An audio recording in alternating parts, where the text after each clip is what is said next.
আসসালামু আলাইকুম প্রিয় দর্শক, সকলকে অসংখ্য ধন্যবাদ। তো যারা ইউটিউব চ্যানেল দেখছেন সাবস্ক্রাইব করুন, আর যারা ফেসবুক পেজ দেখছেন অবশ্যই ফলো করবেন। তো কথা হলো, আজকে অনেক দিন পর ঢাকা শহরে প্রচুর পরিমাণে বৃষ্টি হলো, আর সেই সাথে এই বৃষ্টির সাথে কিন্তু আজকে সন্ধ্যাবেলা অর্থাৎ সন্ধ্যাবেলা ভিডিওটা করা আছে। তো এই সন্ধ্যাবেলা কিন্তু আকাশের মধ্যে কিন্তু রংধনু উঠছে। তো দুর্ভাগ্য রংধনুটা কিন্তু আমার ক্যামেরার মধ্যে কিন্তু স্পষ্টভাবে দেখা যাচ্ছে না, কারণ আমার ক্যামেরা হয়তো বা খারাপ। যদি বড় ধরনের কোনো ক্যামেরা থাকতো, অর্থাৎ আইফোনের অর্থাৎ যে কোনো ভালো একটা সেটের যদি ক্যামেরা থাকতো, তো সুন্দরভাবে আপনাদের দেখাইতে পারতাম। তো এই মুহূর্তে সন্ধ্যাবেলা রংধনু উঠছে আকাশে।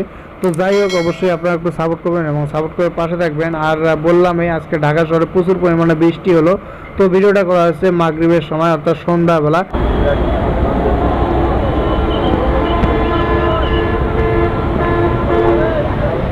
তো আমার এই ক্যামেরার সামনে অর্থাৎ ভিডিওর মধ্যে যে বিল্ডিংটা দেখতে পাচ্ছেন, এটা একটা গার্মেন্টস। তো আমি এখানে দুইটা গার্মেন্টস আছে, একটা হলো A1 floor limited micro garments, আর একটা হলো রবিন টেক্স গার্মেন্টস। তো দুইটা গার্মেন্টসই ভালো। তো তার মধ্যে আমি কিন্তু মাইক্রো গার্মেন্টসে চাকরি করি। তো ভিডিওটা এই পর্যন্ত। যদি আপনাদের কাছে একটু হলেও ভালো লাগে অবশ্যই সাপোর্ট করবেন, সাপোর্ট করে পাশে থাকবেন, কারণ আপনারা সাপোর্ট করলে ভিডিও দেওয়ার উৎসাহ বাড়ে। তো যে কোনো ভিডিও আপনাদের মাঝে দেওয়ার উৎসাহ বাড়ে। তো আকাশের অবস্থা দেখেন খুবই খারাপ। তো আকাশ কীভাবে সিল্ক আসছে, অর্থাৎ বললাম আজকে প্রচুর পরিমাণে বৃষ্টি হচ্ছে। তো সবাই ভালো থাকবেন। ভিডিওটা এই পর্যন্ত, দেখা হবে নেক্সট কোনো এক ভিডিওতে। ধন্যবাদ সবাইকে।